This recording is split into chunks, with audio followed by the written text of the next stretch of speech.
A thunderbolt tears across the heavens as Zeus asserts his power. That single moment captures the raw, dramatic energy of mythology. We are about to journey through 25 epic tales of gods and goddesses from every corner of the ancient world. You will discover the foundational stories of creation, forbidden love, world-shattering wars, and ultimate betrayals that defined entire civilizations. By the end, you will understand the cosmic forces that our ancestors believed shaped their reality and our own. How did a single golden apple ignite a 10-year war? What terrible price did a god pay for a single sip of knowledge? What story from these ancient dramas resonates most with your own view of the world? Before Zeus ever held a thunderbolt, there was only a silent, yawning emptiness known as chaos. This was not merely disorder, but a formless, gaping void, the origin of all things. From this profound nothingness, the first beings emerged without a mother or a father. The solid, unshakable body of Gaia, the earth, rose to become the foundation of all life. Then came the deep gloom of Tartarus, the abyss, a pit so far beneath the earth it was its own terrifying realm. And finally, there was Eros, the force of love, a power not of romance but of irresistible attraction, the cosmic glue that would bring the universe together. Gaia, fertile and powerful, first gave birth to Uranus, the starry sky. He mirrored her vastness, stretching himself to cover her completely. In their union, we see the first great partnership of the cosmos, the earth and the sky eternally entwined. Together, they became the parents of the Titans, 12 immense and powerful beings who represented the untamed forces of nature and of the one-eyed Cyclopes and the 100-handed Hecatoncheires. Yet Uranus was a cruel and fearful father. Horrified by his own monstrous children, he imprisoned them deep within the earth, within Gaia's own body. Their weight caused her immense pain, a constant grinding agony. Gaia's sorrow curdled into a fierce maternal rage. She devised a plan and crafted a great, jagged-toothed sickle of adamant. She went to her children, the Titans, and asked for a champion. Only the youngest and most cunning, Cronus, dared to answer her call. He lay in wait for his father. When Uranus descended to embrace Gaia, Cronus struck with the sickle, castrating the sky god and severing his power. From the blood that fell upon the earth, the Furies and the giants were born, beings of vengeance and strife. This was the first great act of betrayal, a son overthrowing his father to seize control of the cosmos. With Uranus dethroned, Cronus freed the Titans and assumed the throne, setting a chilling precedent that would soon come back to haunt him. The stage was now set for a conflict that would echo through the ages. Cronus now ruled from a throne still warm with his father's blood, and a terrible prophecy whispered through the halls of his new kingdom. It was foretold that he, too, would be overthrown by one of his own children. This curse became the central terror of his reign, poisoning his every triumph. With his sister and queen, Re, he fathered a new generation of gods. Yet, as each child was born, Cronus acted not with love, but with a desperate, paranoid cruelty. He opened his mouth and swallowed each infant whole, imprisoning them within his own divine belly. First went Hestia, then Demeter and Hera, followed by Hades and Poseidon. One by one, they vanished into the darkness inside their father. Re watched in horror as her children were consumed. When she was pregnant with her sixth child, her grief and fury could no longer be contained. She would not lose another. She devised a cunning plan and sought the help of her mother, Gaia. When her time came, Re retreated to a hidden cave on the island of Crete. There, she gave birth to a son, Zeus. But instead of presenting the infant to his father, she handed Cronus a large stone wrapped tightly in swaddling clothes. The paranoid king, without a second glance, swallowed the bundle whole, believing he had once again secured his power. Meanwhile, on Crete, the infant Zeus was hidden away. He was nursed by the goat Amalthea and protected by a band of spirited warriors who clashed their spears against their shields to mask his cries from any who might be listening. He grew to adulthood in secret, far from the gaze of his tyrannical father, his divine strength and power growing with each passing year. When he was fully grown, he confronted his father, but not with brute force alone. With the help of the Titaness Metis, a goddess of wisdom, he prepared a powerful potion. He disguised himself as a cupbearer and offered the draught to Cronus. The mixture caused the great king to become violently ill, and one by one, he disgorged his children, now fully grown gods, back into the world. Freed from their imprisonment, Zeus and his siblings were united in a single purpose: to wage a war for the cosmos itself. This was the Titanomachy, a cataclysmic conflict that would rage for 10 long years. The might of the elder Titans, led by the powerful Atlas, crashed against the fury of the younger Olympian gods. The very fabric of the world shuddered under the strain. Mountains were torn from their roots and hurled as weapons, and the seas boiled with divine energy. It was a war so immense that it threatened to unmake reality.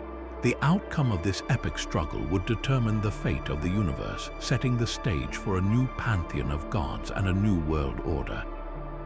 The dust of the Titanomachy finally settled, and a new cosmic order demanded to be built. The three brothers Zeus, Poseidon, and Hades stood as the victors, but the question of who would rule what remained. To ensure a fair division of the vast cosmos, they agreed to draw lots. Each brother reached into a vessel and pulled out his destiny. Zeus won the sky, becoming the lord of the heavens, the wielder of the thunderbolt, and the king of the gods. Poseidon's lot granted him dominion over all the seas, the rivers, and the earthquakes that rippled through the land. Hades drew the underworld, a summer kingdom where he would rule over the silent shades of the dead. This division was not merely about territory. It defined the very spheres of influence that would shape the human world for millennia. High above the world, perched on the cloud-shrouded peak of Mount Olympus, the new pantheon established its celestial court. This was not a place for humans, but a divine fortress where the air itself shimmered with power. Zeus presided from his throne of polished marble and gold, his authority symbolized by the fearsome thunderbolt, a weapon forged for him by the Cyclopes during the Great War.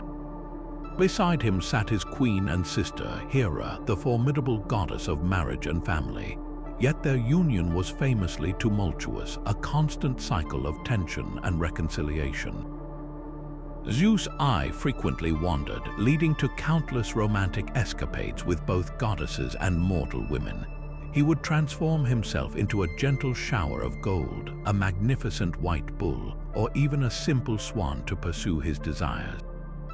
Each affair was a fresh betrayal that ignited Hera's legendary jealousy, and her revenge against his lovers and their illegitimate children became a recurring, tragic theme in countless myths.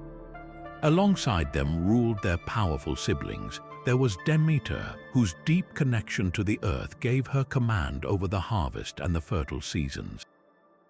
Her joy made the world bloom, and her sorrow could bring about a perpetual winter. The gentle Hestia, goddess of the hearth and home, tended the sacred fire at the heart of Olympus, a symbol of the stability and warmth found in every family dwelling. And though he preferred his own gloomy domain, Hades was also counted among the 12 core Olympians, a stark reminder that death was an inescapable part of the divine order.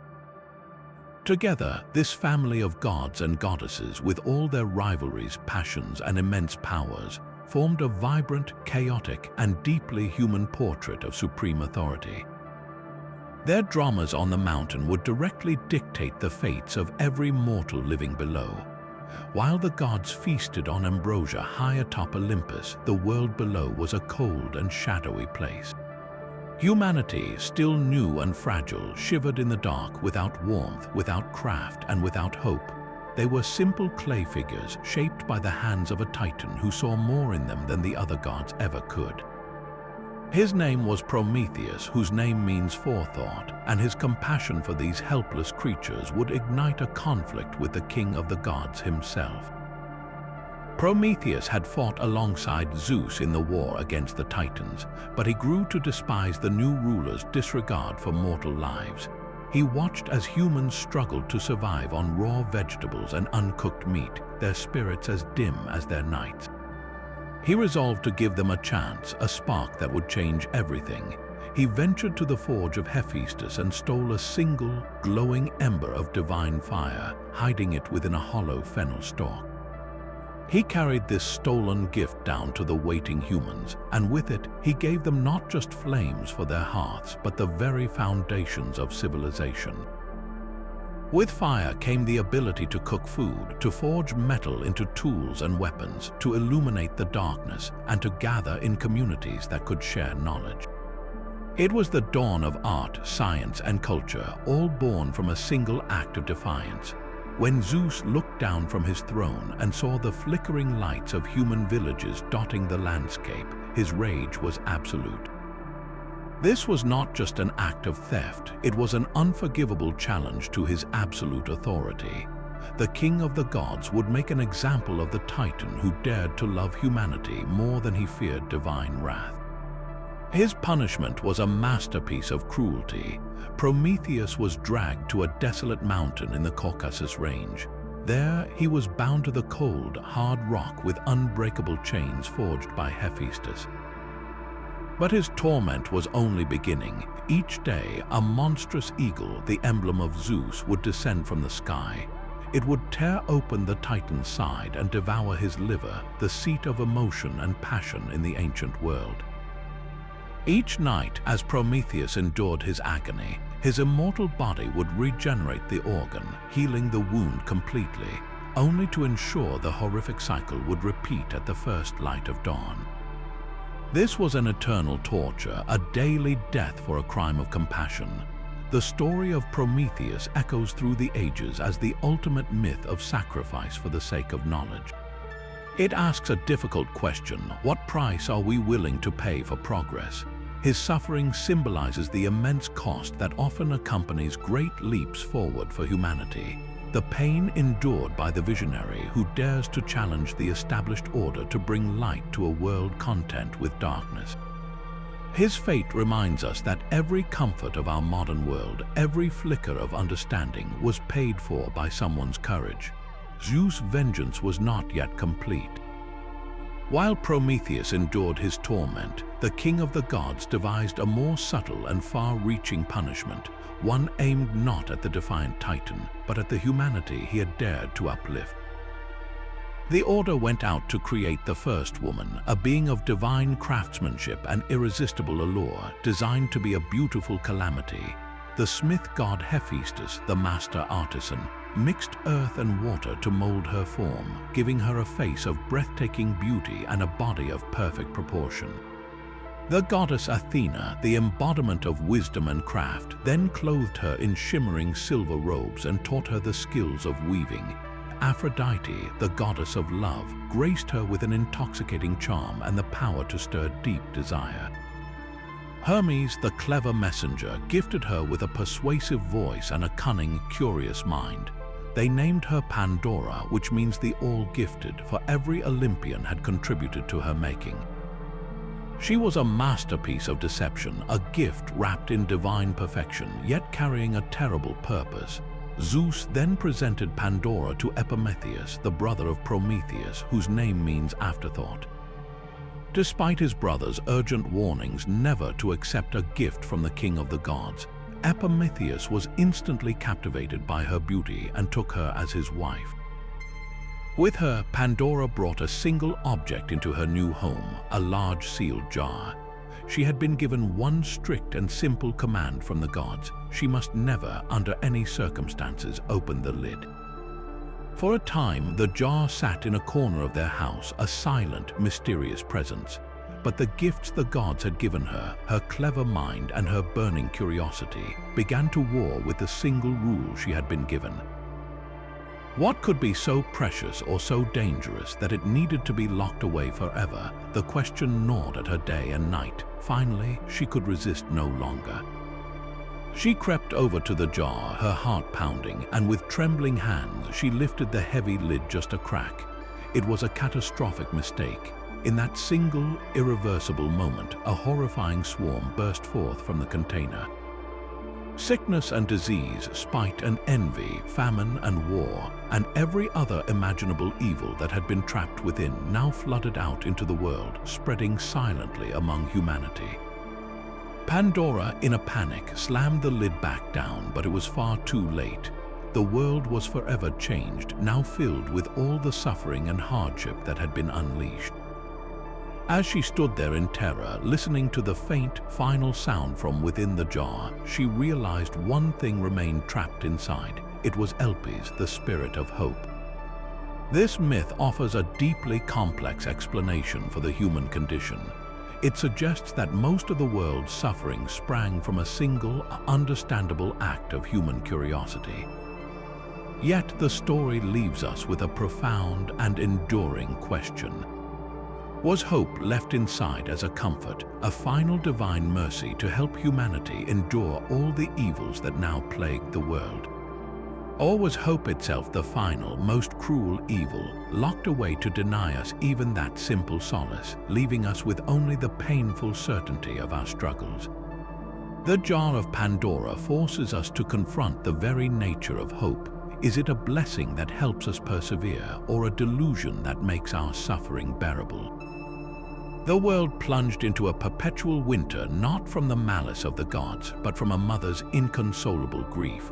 While Zeus ruled the heavens and humanity endured its newfound sorrows, the earth itself was tended by the goddess Demeter.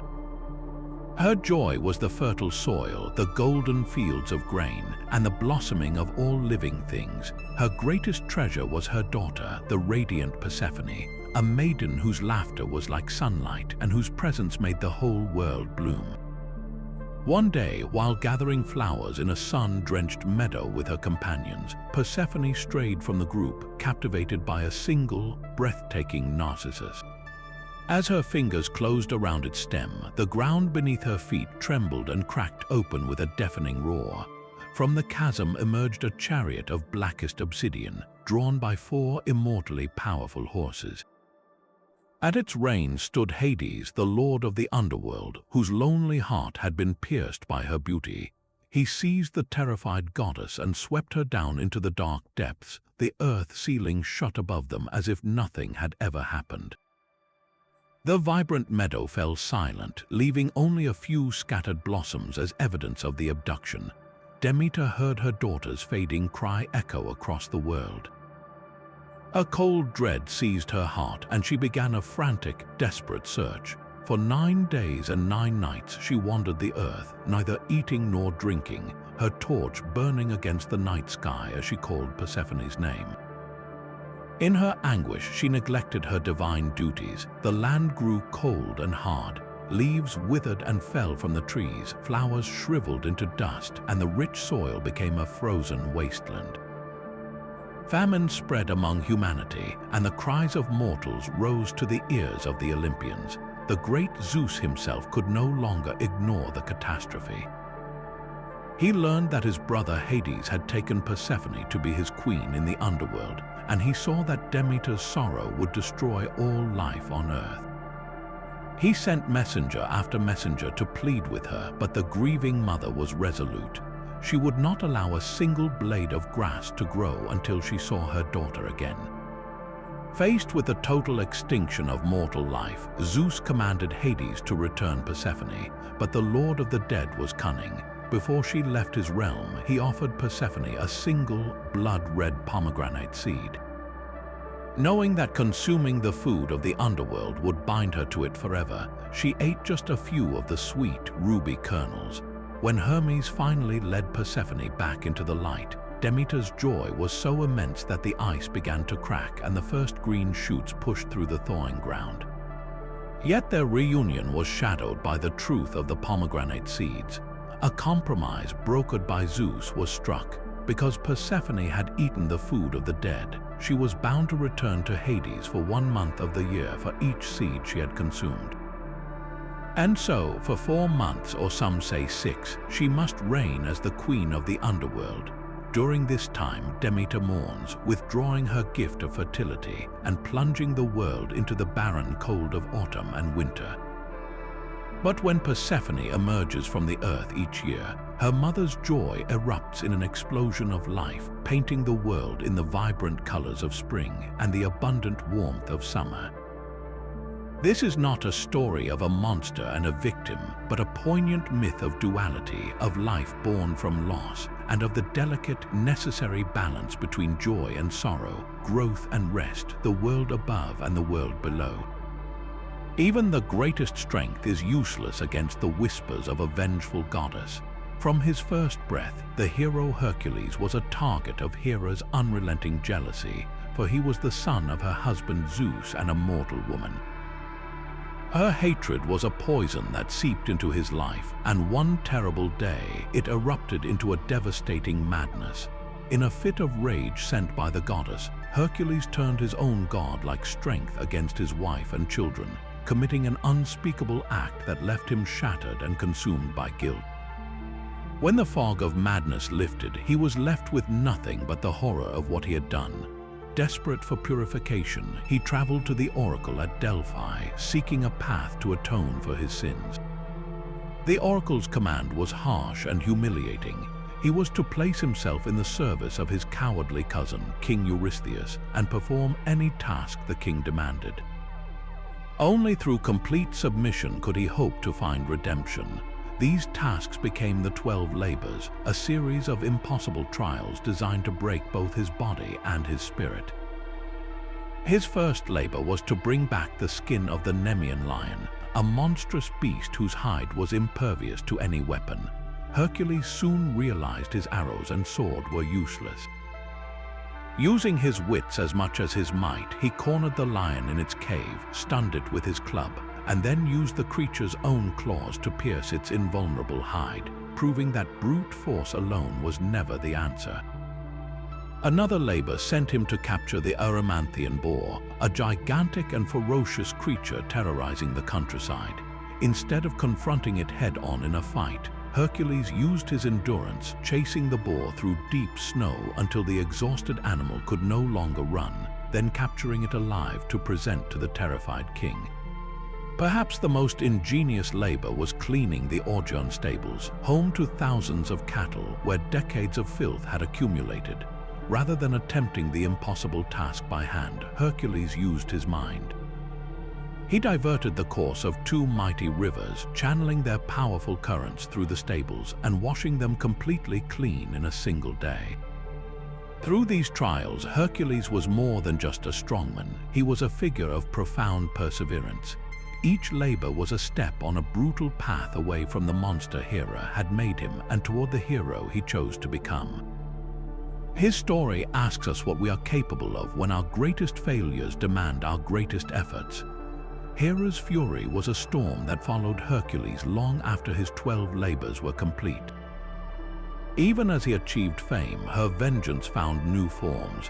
Once, as he sailed home, she summoned a tempest so violent it shattered his ship against the waves.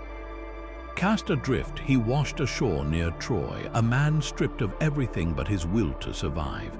This was the pattern of his life, a cycle of hard-won triumph followed by fresh catastrophe orchestrated by the Queen of the Gods.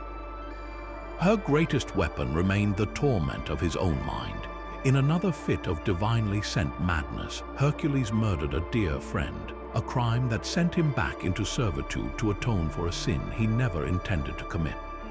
His suffering seemed as eternal as the gods themselves. The final, cruelest blow came not from a monster, but from a gesture of love.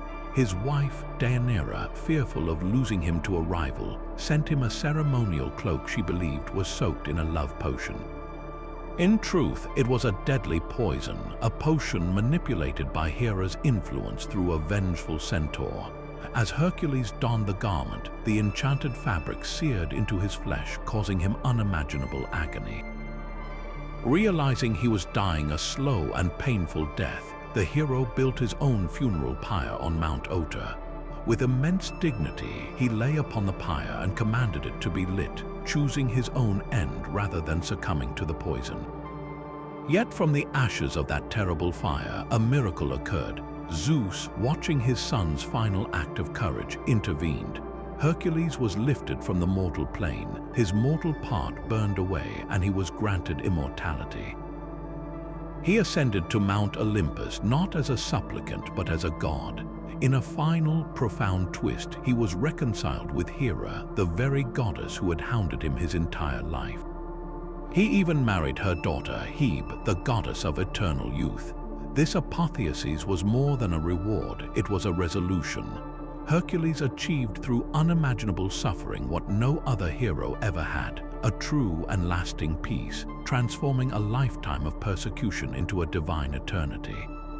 His story endures as the ultimate testament to human endurance, proving that even the most harrowing path can sometimes lead to a happy ending. Even the greatest heroes are born from cities bound by fear. The city of Athens lived under a terrible shadow, forced every 9 years to send a heartbreaking tribute to the powerful King Minos of Crete. 7 young men and 7 young women were chosen by lot, their voyage across the sea a one-way journey into a stone-walled nightmare. Their fate was to be sacrificed to a monster, the Minotaur, a creature with the powerful body of a man and the fearsome head of a bull, who dwelled in an inescapable maze known as the Labyrinth. This monster's origin was a tragedy in itself, born from Queen Pasiphae's cursed and unnatural passion for a bull, a punishment from the gods. The brilliant inventor Daedalus had constructed the labyrinth under Minos' orders, a twisting, turning prison so complex that anyone who entered could never find the exit. It was a perfect, horrifying trap. Into this atmosphere of dread stepped a young prince named Theseus, the secret son of King Aegeus of Athens. Refusing to let his people live in terror, he volunteered to be one of the 7 youths, vowing to his father that he would slay the Minotaur and end the gruesome tribute. He promised that upon his successful return, he would change the black sails of mourning on his ship to white, a signal of his victory. The voyage to Crete was somber, the hearts of the Athenian youths filled with a dread that mirrored the grey sea. When they arrived at the court of King Minos, the situation seemed hopeless, but the king's own daughter, Princess Ariadne, saw the brave and noble Theseus and fell in love with him. She could not bear the thought of him dying in the dark maze. Defying her father, she sought out the labyrinth's architect, Daedalus, for advice. He provided the simple, brilliant solution. That night, Ariadne secretly met Theseus and gave him 2 gifts, a ball of gleaming thread and a mighty sword. Her instructions were clear: tie one end of the thread to the entrance of the labyrinth. Unwind the ball as you go deeper into the maze. After you have done the deed, the thread will guide you back out. It was a plan that relied not on strength but on foresight and cleverness. With the thread tied fast, Theseus ventured into the darkness. The corridors were a disorienting swirl of identical stone, the only sounds the echo of his own footsteps and the distant, haunting roar of the beast. He followed the sound, the thread trailing behind him like a silvery lifeline. Deep in the heart of the maze, he finally confronted the Minotaur. The battle was brutal and primal, a clash of human courage against monstrous fury. Using the sword Ariadne had given him, Theseus fought with all his might, ultimately overpowering the creature and striking the killing blow. The monster was dead. Then, in the sudden silence, he faced his second great challenge, finding his way out. He simply turned and followed the guiding thread, retracing his steps through the bewildering passages until he saw the light of the entrance. He had conquered the impossible maze. He emerged victorious, freeing the other Athenian hostages and escaping Crete with Ariadne by his side. Yet, in the triumph of his return, a personal tragedy unfolded. Theseus, overwhelmed by his victory, forgot his promise to his father. He did not change the black sails to white. As King Aegeus stood on a high cliff, watching for his son's ship, he saw the dark sails on the horizon and, believing his son dead, threw himself into the sea in despair. This myth is far more than a simple monster-slaying tale. It marks a pivotal moment where human intelligence, symbolized by the simple thread, triumphs over chaotic, bestial power. Theseus' victory was not just personal, it was the moment Athens cast off the shadow of its subjugation and began its ascent toward becoming a great and powerful city-state, a beacon of civilization and reason. A hero's greatest triumph can also be the source of his greatest suffering. For Odysseus, the mastermind behind the Trojan horse, the end of the 10-year war was just the beginning of an even longer ordeal. His brilliant stratagem, a hollow offering filled with Greek soldiers, had finally broken the impenetrable walls of Troy, but that victory came at a terrible personal cost. As the Greeks sacked the city, Odysseus blinded the one-eyed giant Polyphemus, a son of the sea god Poseidon. This act earned him the undying wrath of the earth shaker himself, who swore to make the hero's voyage home a legend of hardship. So began the Odyssey, a 10-year journey across the treacherous and unknown seas, a test of every ounce of his famed cunning and endurance. His longing for his wife Penelope and his son Telemachus, waiting in their kingdom of Ithaca, would be the only star to guide him through a world of unimaginable perils.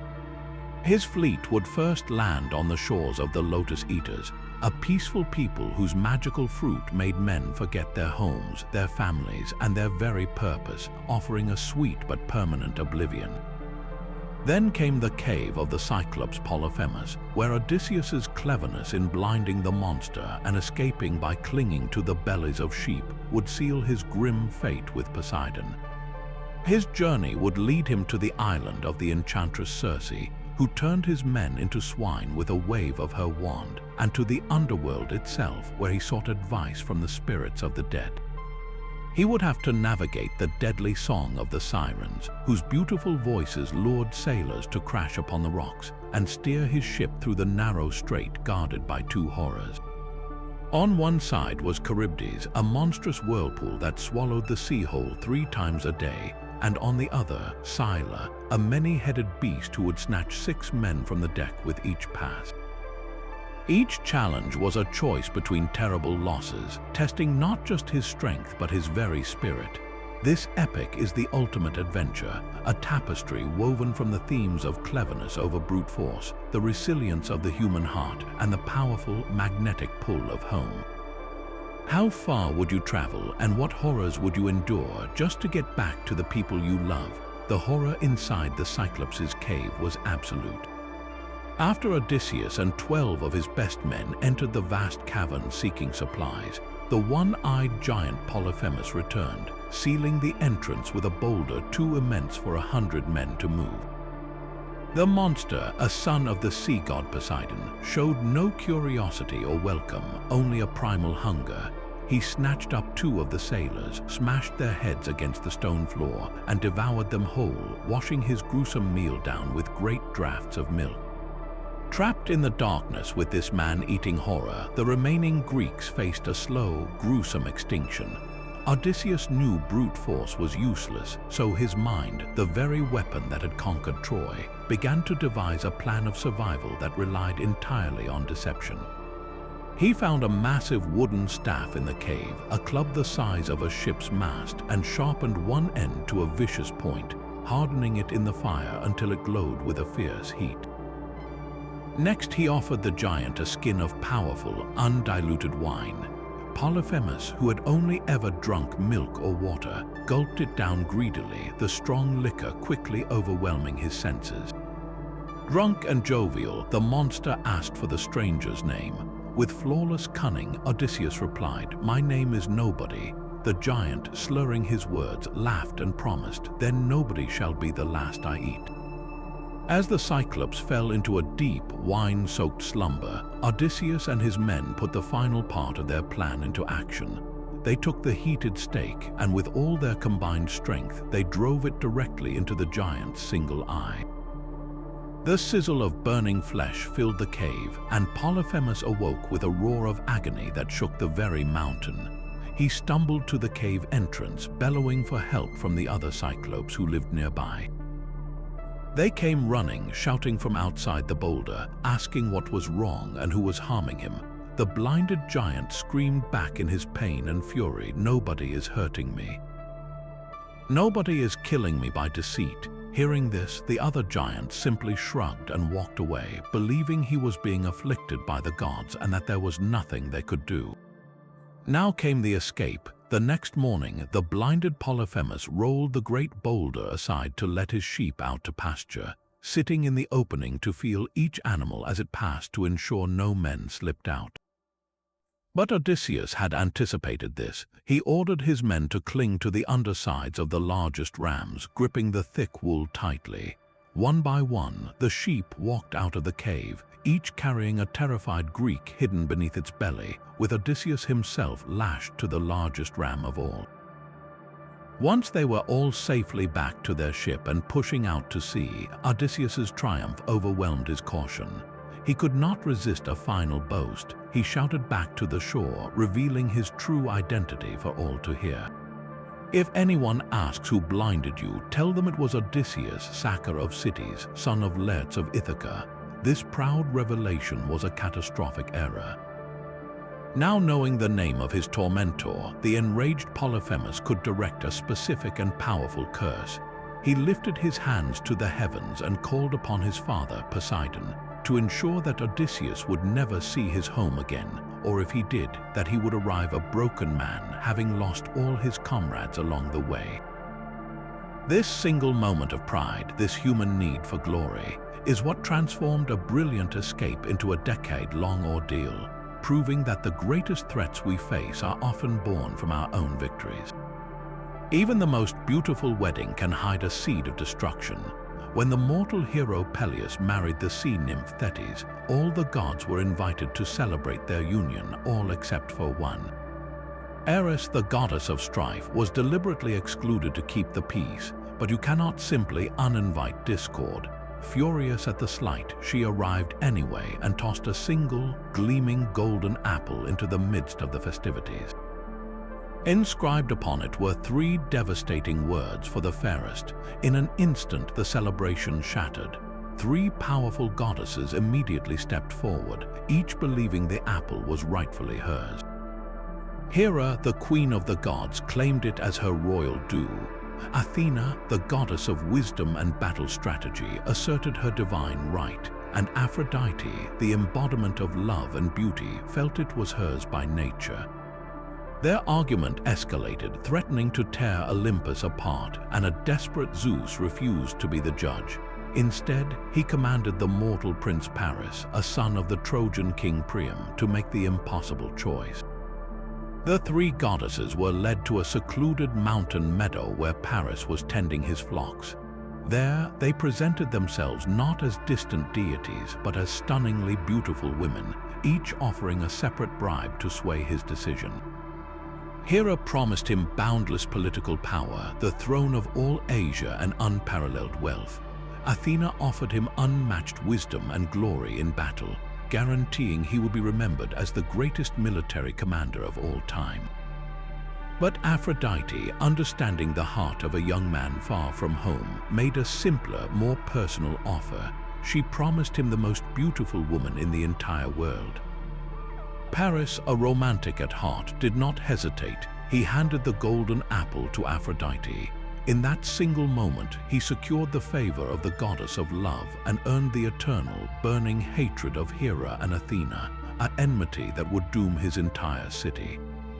Aphrodite was true to her word. She guided Paris to Sparta, where he was welcomed as a guest by King Menelaus. There he met the king's wife, Helen, a woman whose beauty was so legendary it had drawn suitors from every corner of Greece. With Aphrodite's magic clouding her judgment, Helen fell in love with the charming Trojan prince. When Menelaus left Sparta on a journey, Paris and Helen fled together, taking a great portion of the king's treasure with them. To the Greeks, this was not a romance, it was an abduction, the most heinous violation of the sacred laws of hospitality. Menelaus returned to find his home violated and his honor shattered. He went immediately to his powerful brother Agamemnon, the High King of Mycenae. Together, they called upon all the former suitors of Helen, who had once sworn a sacred oath to defend the rights of whichever man she chose to marry. Bound by this pledge, the kings and heroes of Greece were compelled to gather their armies and their ships. A vast fleet assembled at Aulis, one so immense that poets would later say 1,000 ships set sail for Troy. This was not merely a military expedition, it was a crusade for honor, fueled by a personal insult that the gods had engineered.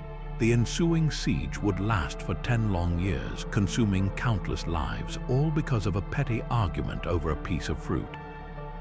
The gods, it seems, were willing to burn the world of men to settle a score.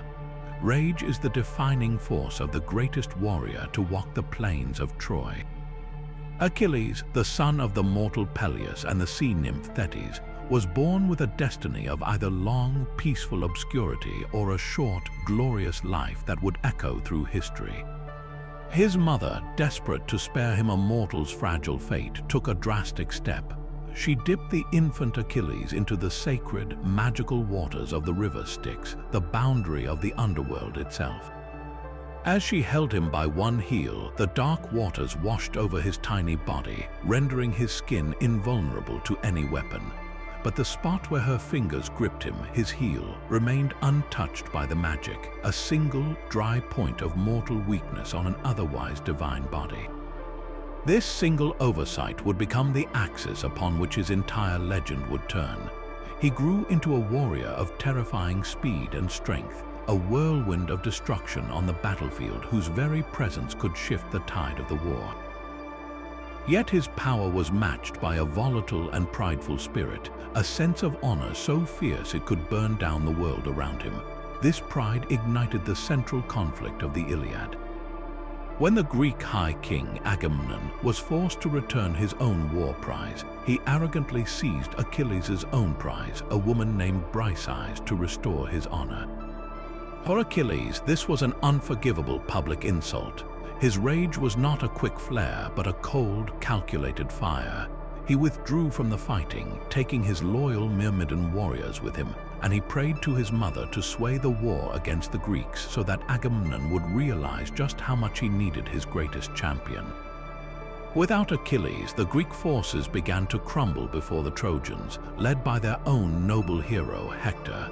As the Greek ships burned on the beach, Achilles remained unmoved in his tent, his pride a fortress stronger than any city wall.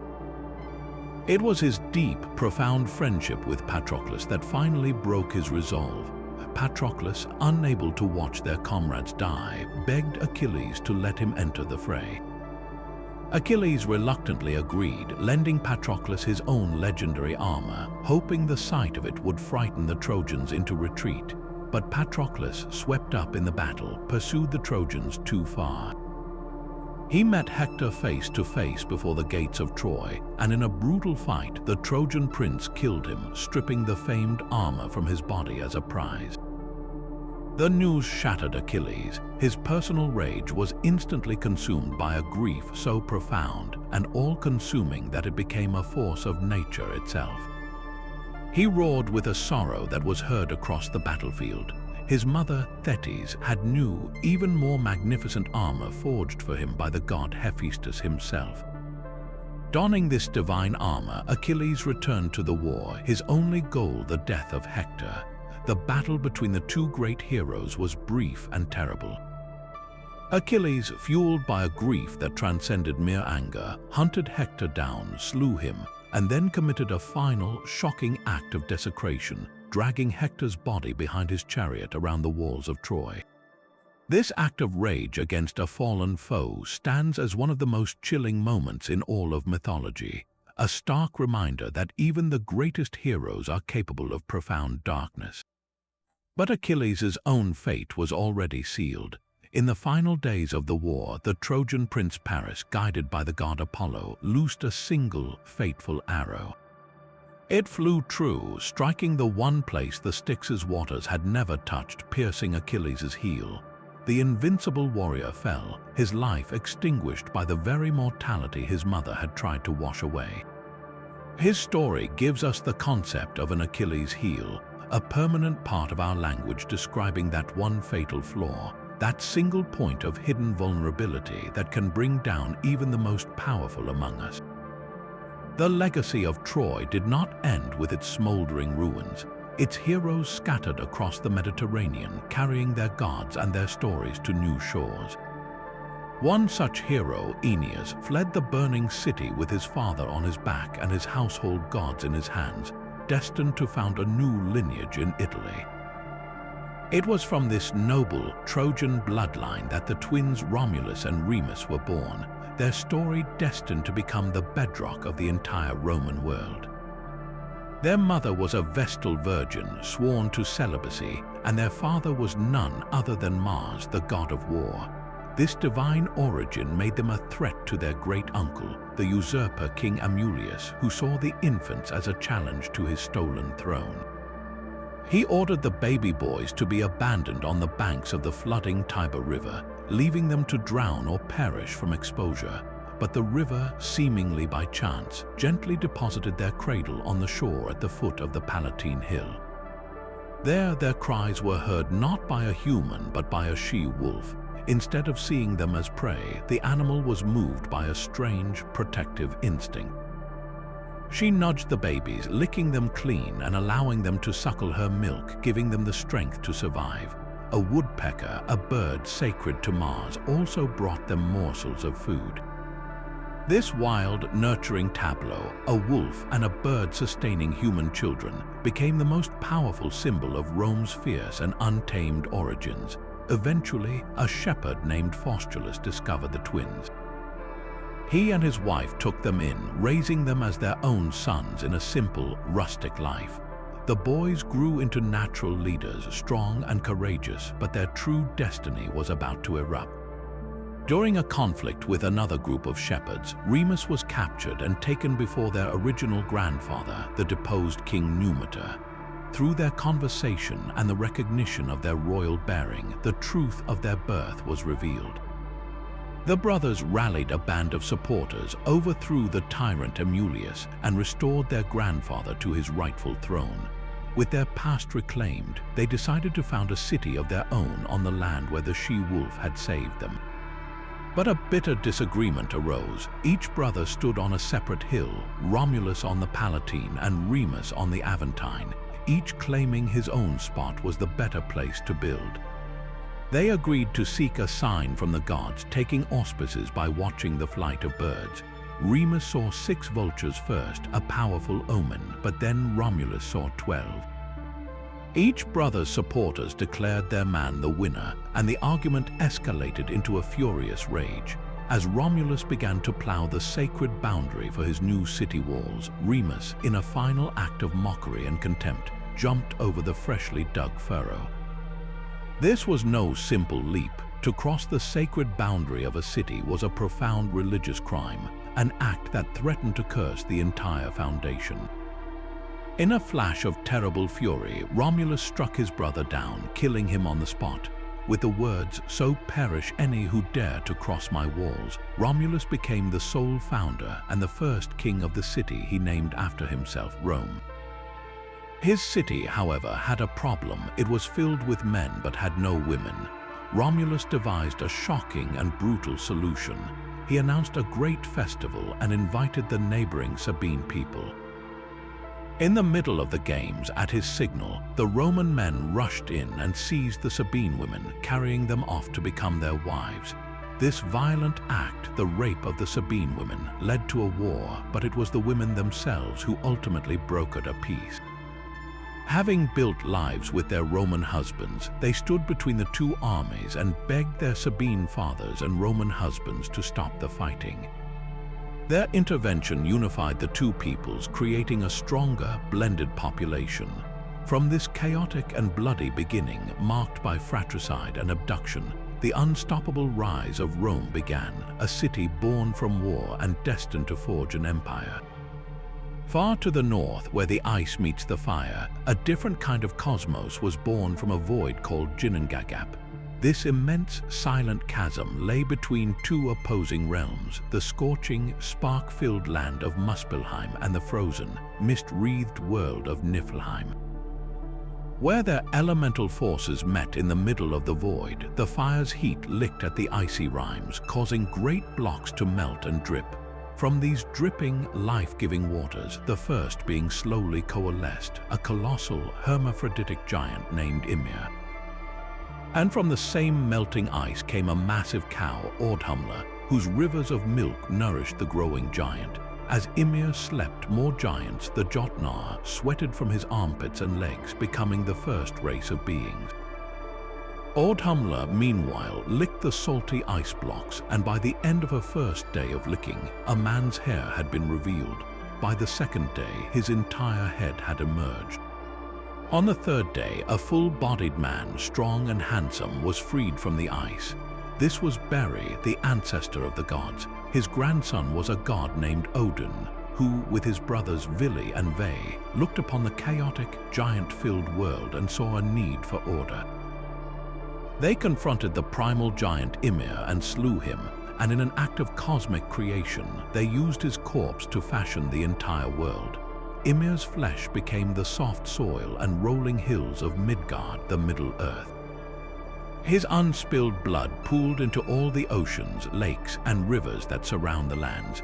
They flung his great skull high above to form the dome of the sky, with 4 dwarves named North, South, East, and West holding its corners aloft.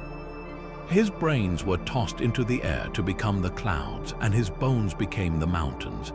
This new world, built from the body of a slain giant, was both sacred and perpetually unstable, a place where order was wrested from chaos through a foundational act of violence. Holding this entire creation together is an axis of unimaginable scale, the world tree, Yggdrasil. This immense ash tree's branches stretch high above the heavens, and its 3 great roots delve into 3 separate, profound wells, each in a different realm.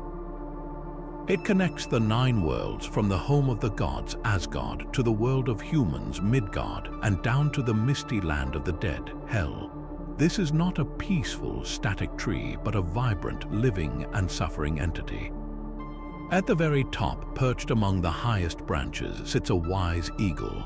At the deepest root, in the spring of Virgilmere, the monstrous dragon Nidhogg endlessly chews on the root, trying to destabilize the entire cosmos. Running tirelessly up and down the trunk is the squirrel Ratatoskr, a mischievous messenger who carries insults and slander between the eagle above and the dragon below, deliberately fanning the flames of their hatred to keep the cosmic conflict alive. Yggdrasil itself groans under the strain, its leaves trembling with the fate of all the worlds it supports. This interconnected structure presents a universe in a constant state of dynamic tension, a delicate balance between creation and destruction, wisdom and malice, held together by the enduring strength of a single sacred tree. For the ruler of Asgard, knowledge was not a gift but a prize to be won through agony. Odin, the All-Father, was a god consumed by a desperate need to see beyond the veil of fate, to understand the currents of destiny that flowed toward an inevitable and cataclysmic end. His quest led him first to the Well of Mimir, a pool of pure, black water that lay beneath one of the 3 great roots of Yggdrasil. The water itself was memory and consciousness, and to drink from it was to gain knowledge of all that was, all that is, and all that would ever be. But its guardian, the ancient being Mimir, was no fool. He demanded a price, a sacrifice worthy of the wisdom he offered. Without a moment's hesitation, Odin plucked out one of his own eyes and dropped it into the well's dark depths. As it sank, the waters shimmered, and Mimir granted him a single, transformative drink.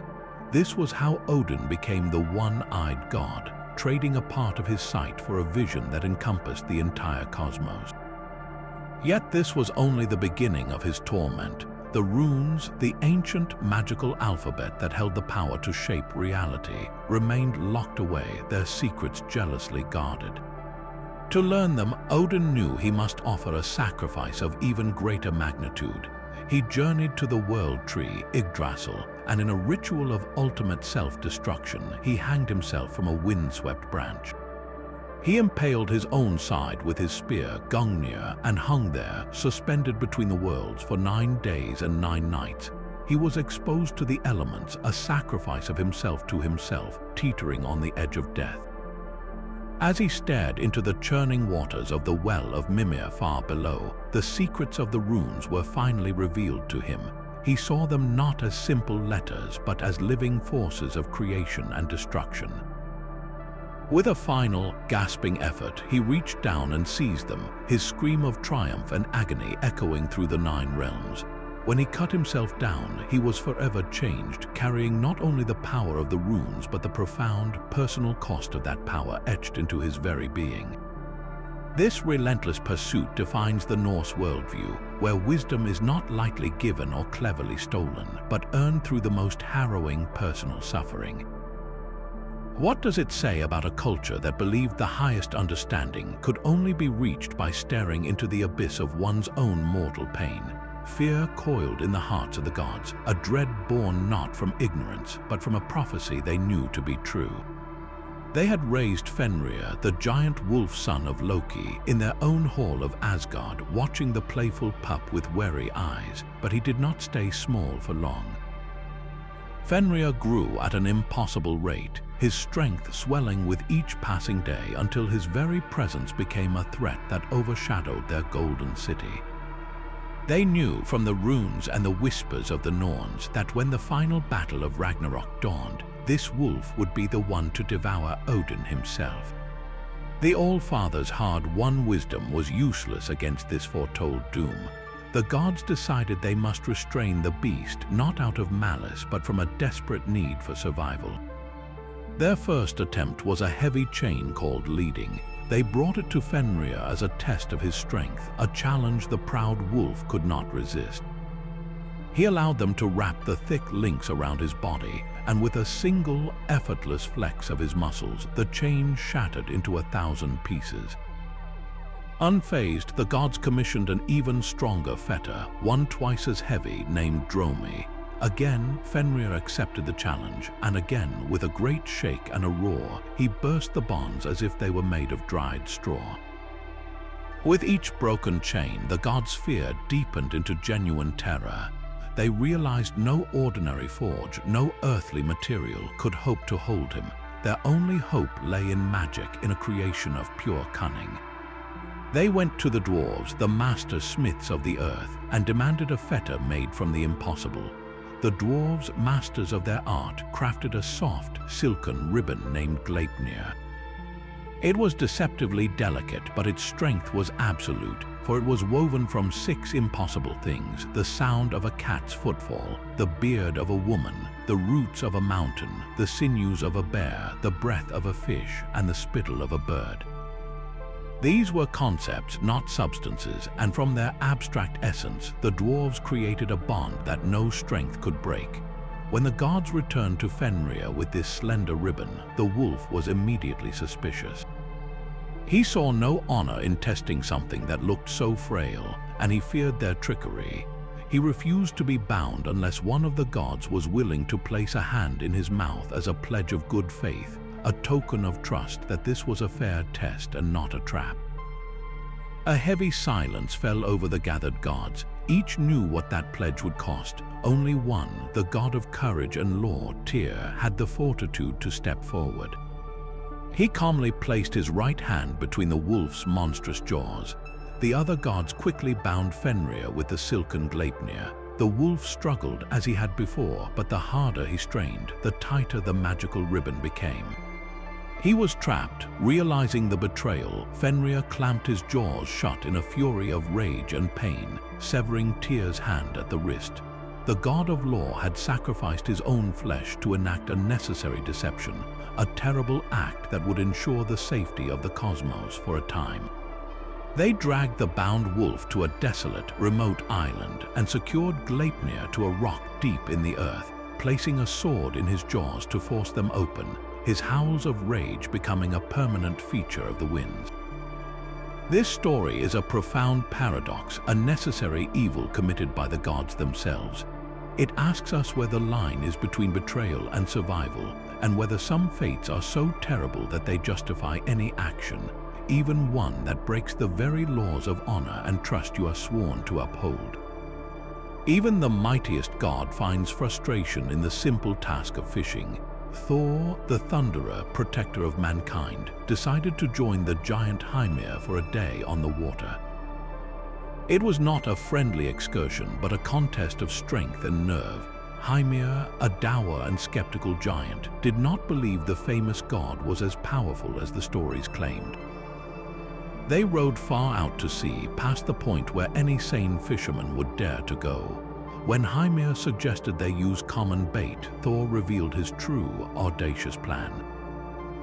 He took the head of Hymir's own largest ox, a prize animal, and fixed it to his fishing hook. This was no ordinary bait for an ordinary catch. He cast the ox head into the deep, dark waters, the line unspooling into the abyss. He was not fishing for a sea creature, he was fishing for a world-ending catastrophe. Far below, the bait drifted down toward the coils of Jormungandr, the Midgard serpent, a beast so immense it was said to wrap its body entirely around the earth, biting its own tail. The serpent, sensing a massive and tempting meal, opened its gargantuan jaws and swallowed the ox head whole, hook and all. In that instant, Thor felt the line go taut. He braced his feet against the bottom of the boat and pulled with all his divine might. The struggle that followed was a battle of cosmic proportions. The sea began to churn and boil. Thor's muscles strained, his feet pressing down with such force that the wooden planks of the boat began to crack and splinter beneath him. He was literally breaking the vessel apart with the effort of his pull. Then the water erupted. The serpent's monstrous head, with eyes like malevolent moons and scales as large as shields, broke the surface. Its venomous breath filled the air, and its terrifying hiss echoed across the open ocean. The sight was so horrifying that Hymir, the giant who had braved deep waters all his life, turned pale with a terror he had never known. Thor, however, was triumphant. He had done the impossible. He released the fishing line with one hand and reached for his hammer, Mjolnir, the crusher of mountains. He swung the weapon high into the air, its head crackling with lightning, ready to deliver a blow that would end the serpent's threat forever. But in that final, decisive moment, the terrified Hymir, thinking only of his own survival and fearing the serpent's death throes would destroy them both, lunged forward with his knife.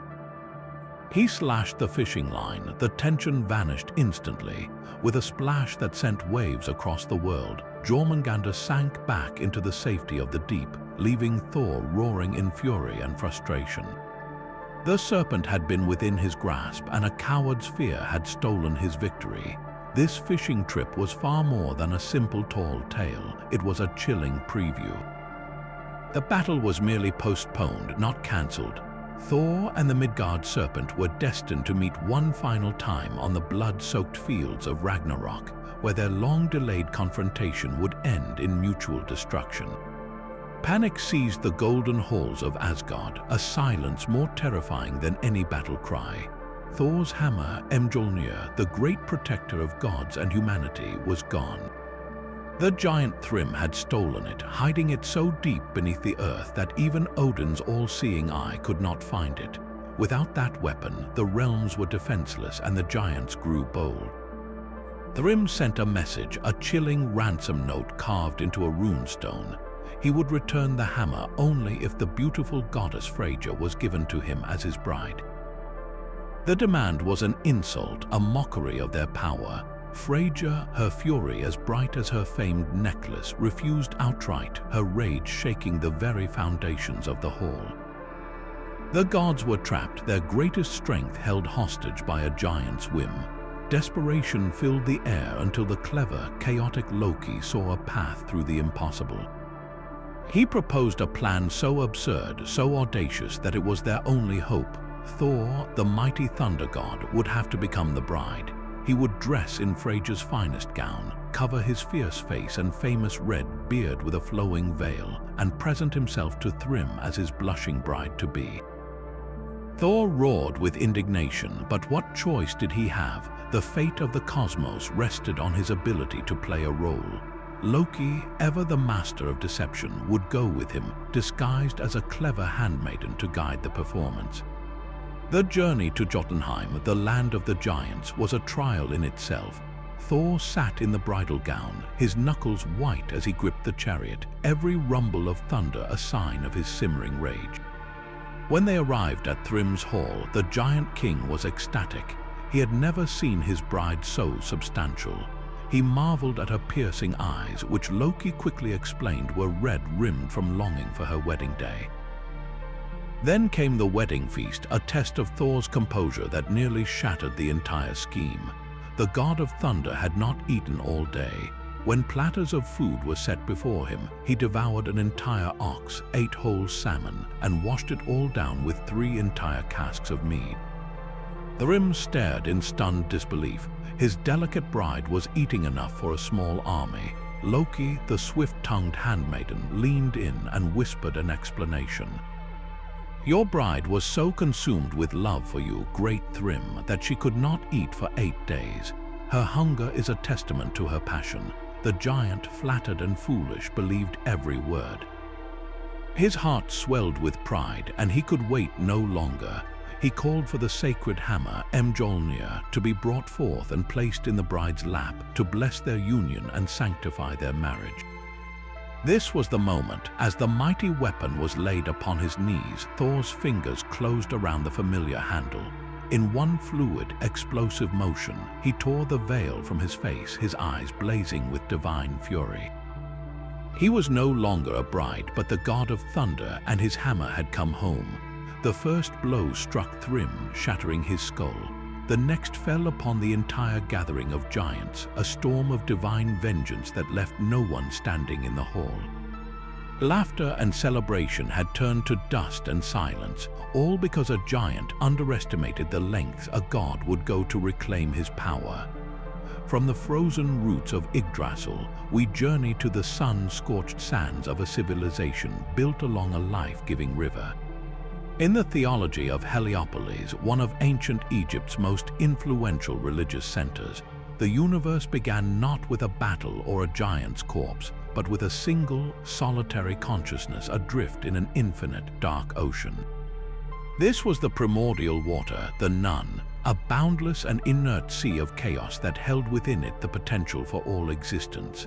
Out of this watery nothingness, a mound of earth emerged, and upon it stood the first god, Autumn, whose name means the Complete One. He was self-created, the very embodiment of the act of coming into being. Alone in the cosmos, Autumn possessed a profound creative urge, but he had no partner. His solution was as unique as it was primal. Through an act of masturbation, or in some versions of the myth by spitting, he brought forth the first 2 deities from his own divine essence. From his seed or his saliva came Shu, the god of air and light, and his sister Tefnut, the goddess of moisture and cosmic order. With their birth, the inert stillness of Nun was broken. The first separation had occurred, creating a space where life could begin. Shu and Tefnut, the first divine pair, then gave birth to their own children, Jeb, the earth god, and Nut, the sky goddess. Their union was immediate and all-encompassing, Jeb representing the solid land and Nut representing the starry heavens, lay together in a perpetual, tight embrace. Their limbs were so intertwined that no light could exist between them, and no world could be born. The cosmos was stifled by this love. It was their father, Shu, the god of air, who intervened to create the world we know. He forced his body between his children, pushing Nut high above him and pinning Jeb firmly beneath his feet. Shu became the atmosphere, the living air that forever separates the earth from the sky. This is the image so powerfully captured in ancient Egyptian art, with Jeb lying prone below, his body covered in plants and rivers, while Nut arches over him, her star-studded body held aloft by their father Shu, who stands between them with his arms raised. This family, the great Ennead of 9 gods, established the very structure of reality. The myth is a profound allegory for the Egyptian understanding of the universe. It describes the emergence of Maat, the sacred principle of order, truth, and justice, from the formless chaos of Isfet. Every sunrise was a victory of Maat over chaos, a reaffirmation that the world, separated into its proper layers, would hold firm. The enduring embrace of Jeb and Nut, forever longing for each other but kept apart by the air, explains the very nature of the Egyptian landscape, where the sky seems to touch the earth at the horizon, a constant, visible reminder of a love that shaped the world. A good king's reign can be ended by a single act of treachery. Osiris brought civilization to Egypt, teaching its people the arts of agriculture and law. He was a wise and benevolent ruler, but his very goodness cast a long shadow over his brother Set, the god of chaos, storms, and the desert. Set's jealousy curdled into a murderous plot. He crafted a magnificent chest, a sarcophagus designed to fit only Osiris perfectly. During a great feast, Set presented the chest as a prize to whoever could fit inside it. The guests tried and failed, but when Osiris lay down in the coffin, Set and his 72 conspirators immediately slammed the lid shut. They sealed it with molten lead and hurled the chest into the churning currents of the Nile, stealing the king from his kingdom and his wife, the goddess Isis. Isis was consumed by a grief that transformed into unwavering resolve. She began a desperate search, wandering the length of Egypt, following every whisper and clue. Her journey led her to the Phoenician coast, where she learned the chest had washed ashore and become encased within the trunk of a magnificent tamarisk tree, which a king had then cut down to become a pillar in his palace. Isis, revealing her divine nature, claimed the pillar and extracted the coffin containing her husband's body. She brought Osiris back to Egypt, hiding his remains in the marshes of the Nile Delta to perform the rituals that would restore him to life. But Set, hunting by the light of the full moon, discovered the hidden body. His rage demanded a more permanent solution. He tore the body of Osiris into 14 pieces, scattering them to the farthest corners of the land, ensuring he could never be whole again. This act of ultimate desecration did not break Isis. It began her second, even more grueling quest. With her sister Nephthys, she traveled across Egypt, seeking out every dismembered part. Wherever she found a piece of her husband, a shrine would later be built. She recovered every fragment except one, his phallus, which had been consumed by a Nile fish. Using her profound magical power and with the help of the jackal-headed god Anubis, she painstakingly reassembled the body. She bound the pieces in linen strips, anointing them with sacred oils and resins, creating the very first mummy. In this state, Osiris was whole again, but he was no longer a being of the living world. Isis, using her magic and the form of a kite, hovered over his restored body and conceived their son, Horus. Osiris was resurrected, yet his kingdom was no longer among the living. He descended to rule the underworld, becoming the Lord of the Dead, a just judge of souls and a god of resurrection and fertility whose power was reflected in the annual flooding and rebirth of the Nile. His story is the cornerstone of Egyptian belief, a promise that even from the most brutal dismemberment, a form of eternal life could be pieced back together. The throne of Egypt stood empty, but the fight to fill it would consume the gods themselves. For 80 years, the cosmic court was locked in a bitter legal battle between Horus, the rightful son of Osiris, and his uncle Set, the murderer who claimed the crown. This was not a simple war, but a divine litigation, a trial of tricks and oratory argued before a council of deities presided over by the sun god Ra. Horus stood as the champion of celestial order, arguing that the sun should naturally inherit his father's kingdom. Set, the embodiment of raw power and chaos, claimed that as the strong and experienced uncle, he was the only one fit to defend Egypt from its enemies. The trial became a spectacle of divine pettiness and profound consequence. Set, in a fit of rage during one hearing, gouged out one of Horus's eyes, shattering the symbol of royal power. Yet even this violent act was not enough to settle the case. The wise god Thoth, the divine scribe and mediator, intervened, magically restoring the eye, which later became the powerful emblem known as the Wedjat, a symbol of protection and wholeness. The conflict descended into bizarre and humiliating depths. In a shocking turn, Horus managed to sexually humaniate Set, an act that in the context of Egyptian mythology was a profound defeat that sapped Set's masculine power and strength. Throughout this chaotic legal marathon, one presence loomed larger than any other, the goddess Isis. Her magic and her cunning as an advocate for her son were so overwhelming, her arguments so potent, that the Council of Gods eventually had to flee to a remote, secluded island to hold their sessions in secret, just to escape her influence. They commanded the Pharaoh not to carry any woman who resembled her, but Isis was not so easily thwarted. She transformed herself into an old cranny and bribed the Pharaoh with a golden ring, successfully infiltrating the secret divine assembly to once again plead her son's case. The final verdict, when it came at last, was a restoration of balance. The council, influenced by the wisdom of Thoth and a message from the underworld Osiris himself, declared Horus the rightful king of the living world. This divine decree legitimized the rule of every pharaoh to come, each one seen as a living embodiment of Horus on earth. Set was not destroyed, but his domain was restricted.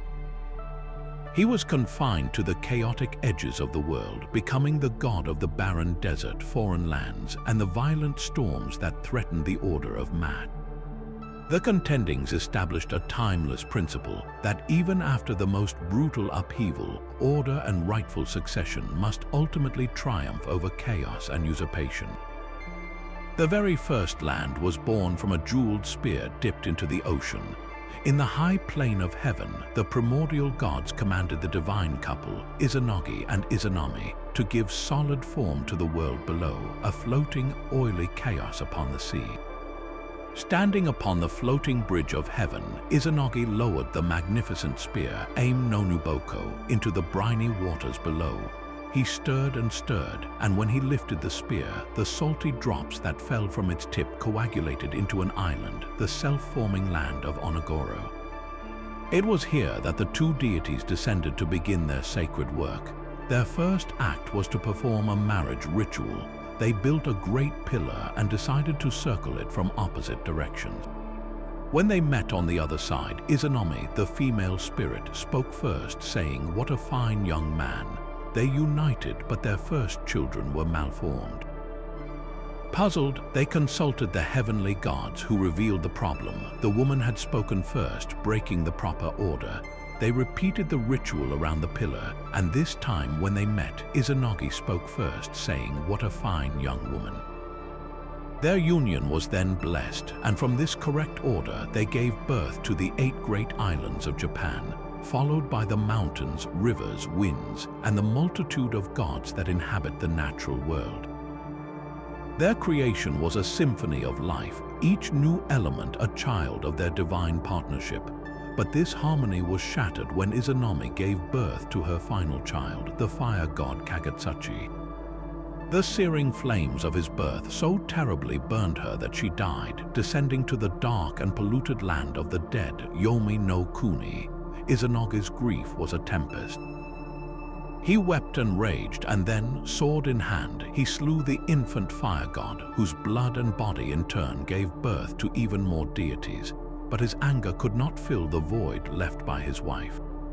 Driven by love and despair, he made a fateful decision. He would journey into the land of the dead to bring her back.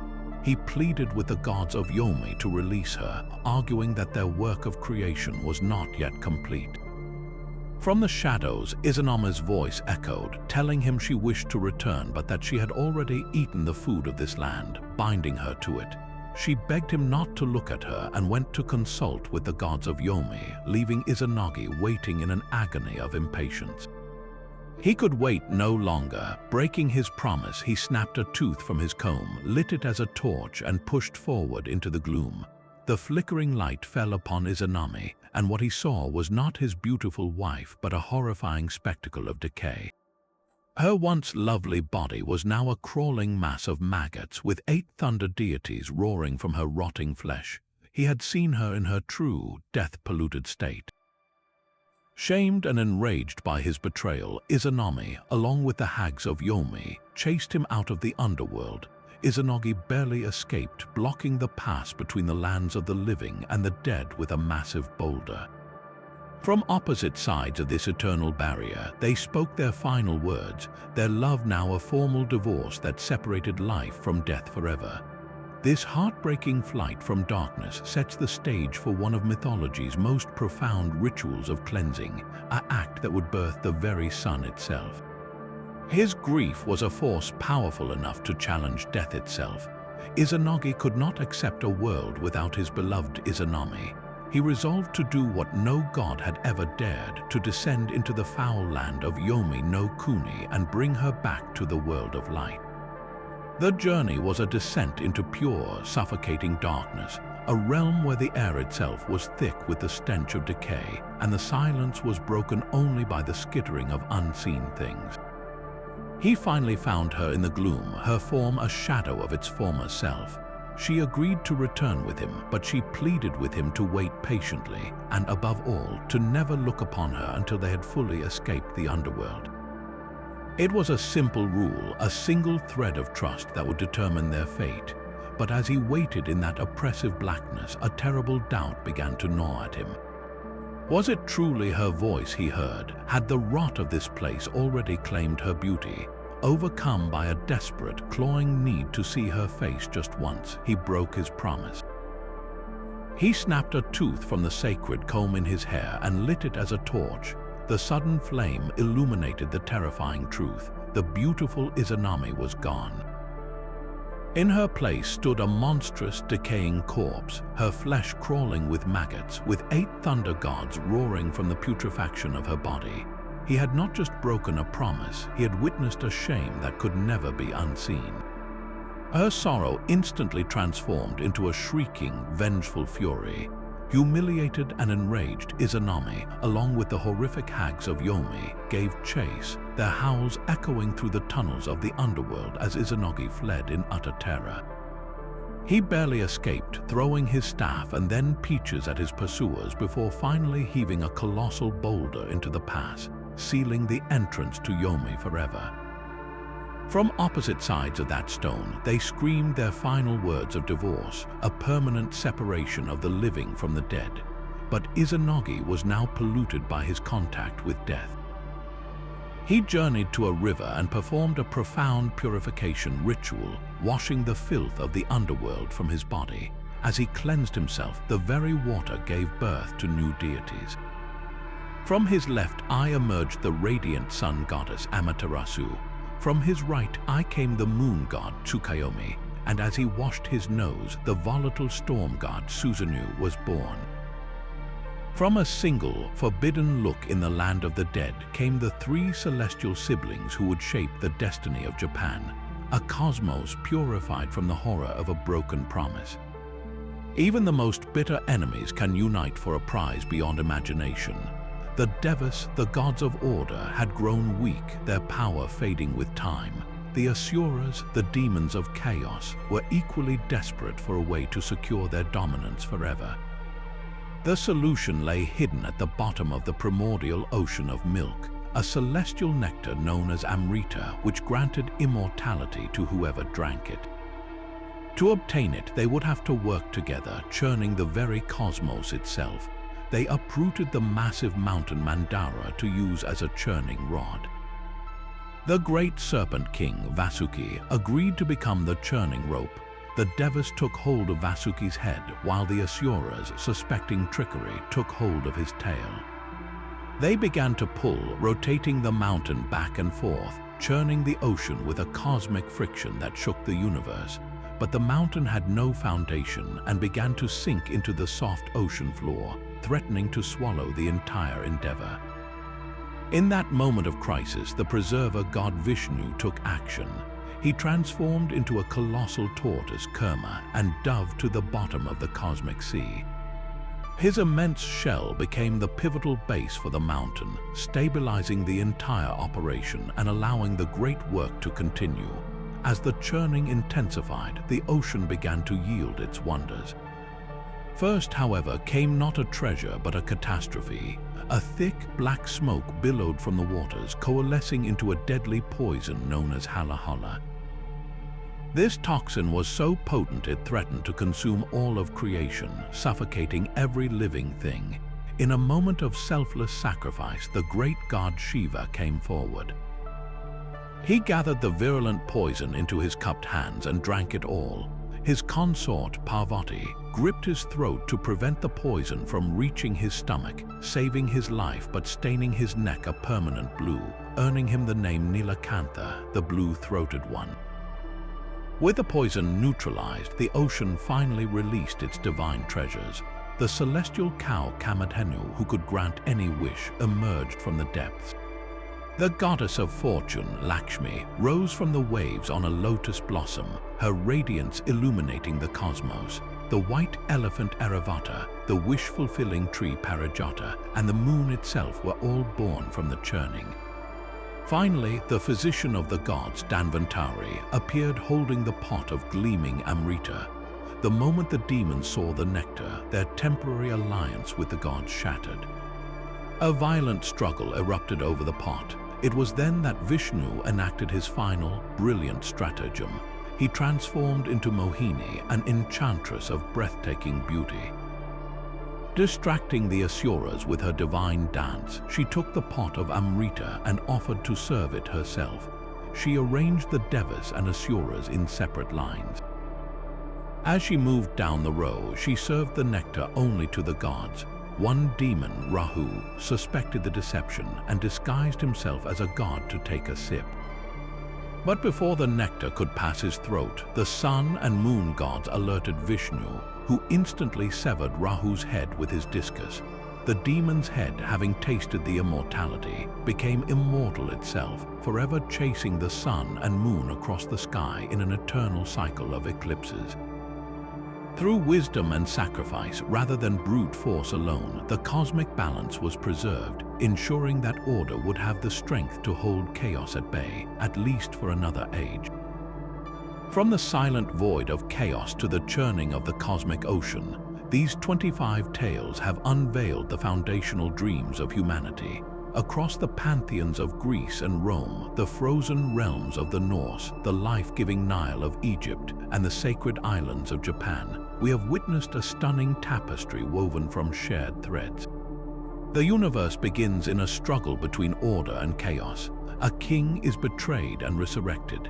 A hero endures impossible trials for redemption. A defiant rebel steals fire for mortal kind.